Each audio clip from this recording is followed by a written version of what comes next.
And we'll go on with that. But Eddie, give you the stage, man. How'd you get influenced by the Doors? The Doors, well, they're from Venice, California. I think I started listening to them. Well, when I first saw the movie, actually, you showed me on VHS, and it was pre-recorded. What is that, VHS? VHS, it's one of those big cassette tapes you put into the TVs, and it does that little, scribble thing, and then it shows, and the tracking. But anyhow, go ahead. I remember you showed me the movie, and back then, of course, it would be on TV, and you would have to put the VHS and record it, and that's how I saw the movie. That's when you showed me the movie in 1991, I believe. Was it 1991 when it came out? Yeah, I believe so. Yeah, with director Oliver Stone. That's how I knew about the Doors. Of course, I was 2, 3. I would say about 4 years old. Didn't really understand what was. Yeah, I probably should have been showing you that to begin with. But we always had a. I deal with my kids too. It's been like Dad's always home. Yeah. Hey, whatever. and of course, I didn't really fully understand the movie because, like I said, I was real small. But then I started listening to the records, to the music, the first album, the Doors title album. Self-titled, yeah. And started listening to that, and then just kept going, going through my teen years, and listening to more records. Just got really intrigued by it because they're from Los Angeles, and probably one of the most successful bands. Of course, their short period of time was ended in 71, but from 67 to 71. So it was a short period of time, but their music was very intriguing. It was very, it helped me a lot in my teen years. It just, it was like medicine. It was like medicine, and the stuff they were saying about the war and just speaking life, peace and love. And, of course they had a few songs that were a little, but overall, psychedelic songs and stuff like that. But overall, their music, I have it tattooed on my leg, so that was one of the first tattoos I got, and I put that band number 1, and then of course second, Pink Floyd. So, but yeah, their music is very, it moves me. Of course, my own personal,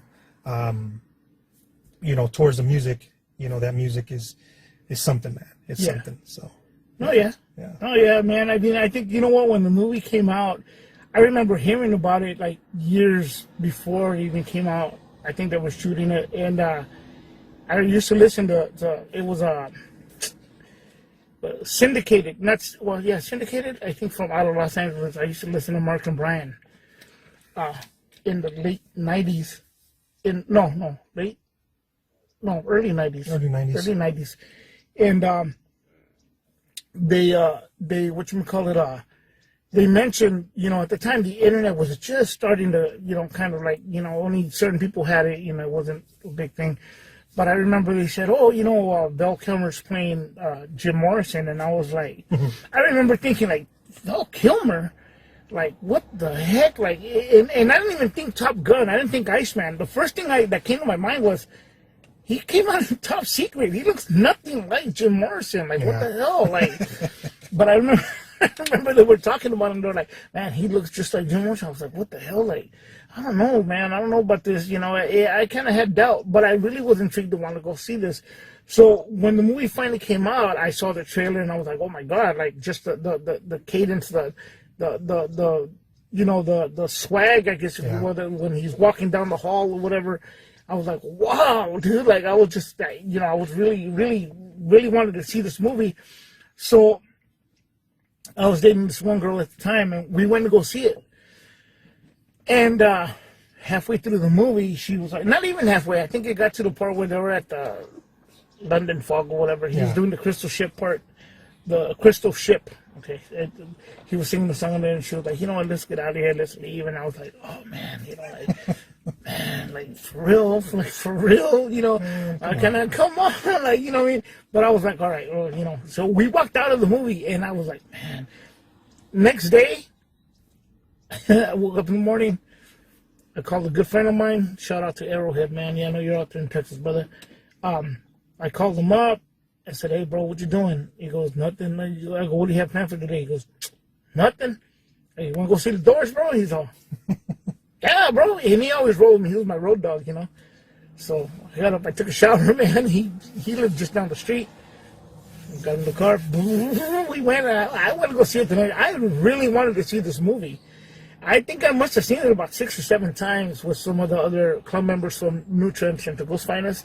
We went out there to do the movies. I think they stopped playing in the Salinas, and we went all the way to Monterey to go see that movie at the theater. So when it came on a VHS, I got it right away. I'm being a movie collector, I got it right away. So yeah, man. So I mean, from there it's just been a thing, man. And I understand I understand, like, but we'll get into that later. There's a lot of people that are against it because they said that wasn't Jim Morrison, that wasn't told right, whatever. But you know what? To me, and I'm going to jump into a different genre, different subject in a sense. It's almost, like the All Eyes on Me movie, the Tupac movie. Yeah. I get it. It's not going to be the greatest. It's not going to be to the T. But it's going to be the closest we can get for now. Yeah. Unless somebody comes along and does something right, which to me, those two people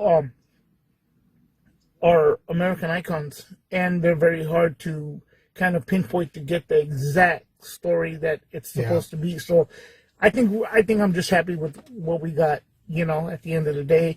I know parts were taken from a book called No One Here Gets Out Alive. And then I think the John Densmore book, too, Riders on the Storm. Riders on the Storm, yeah. So, yeah, so, I mean, that's about, that's about as close as it can get. Yeah. Speaking of, in which, like, we were talking about, do you have anything you want to add to that? Yeah, for the movie, it's crazy because, we know, music and movies and the trivia and the back, behind the scenes. They said that when, I think you told me that when Val Kilmer, I guess Oliver Stone, the one that did Born on the 4th of July. Born on the 4th of July. Natural Born Killers. Natural Born Killers. He screenplay for Scarface. Oh, yeah. And Francis Ford Coppola directed the movie, right? No, Brian De Palma. Yeah, sorry, Brian De Palma. Yeah. They said that I guess Val Kilmer was 34 years old. Oh, yeah. When he auditioned for that movie, and I guess people said he was too old for the role, and yeah, because Jim Morrison was what, like in his, late 20s. Late 20s, and he died at 27. 27, yeah. Yeah.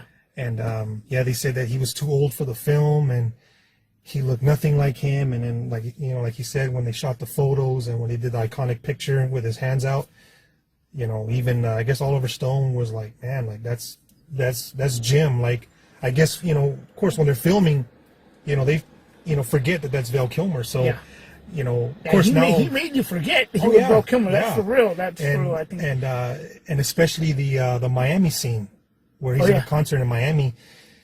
Like, if you see pictures on Google of Jim Morrison in Miami and you see the pictures or you see the movie, the Oliver Stone film, you can't, you totally forget it's Val Kilmer. So, of course, he should have got nominated. Val Kilmer should have got nominated for that role along with Tombstone. Yeah.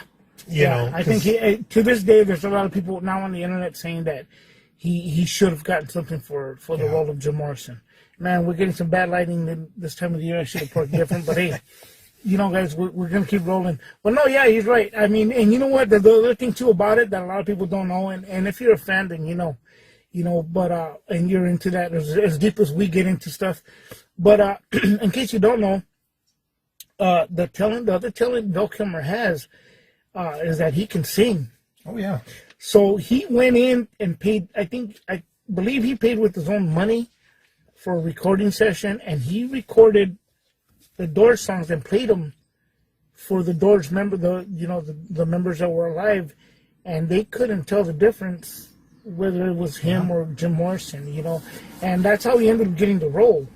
You know, I remember one time when the movie came out, I said, "Hey, man, you know what?" I told somebody that, and they were kind of, whatever. Like, yeah, you're too much into that, bro. Like, let it go. That's just a movie, whatever, whatever. But I've always been very passionate about movies and music and stuff like that, which is as well as Eddie too. Because at the end of the day, guys, in case some of y'all didn't know, he is my nephew. I did raise him from a baby. You know what I mean? So what Fred did, you know, he was around to see it, whether it be rock music, any kind of genre, rap music, lowriders, and, you know, stuff like that.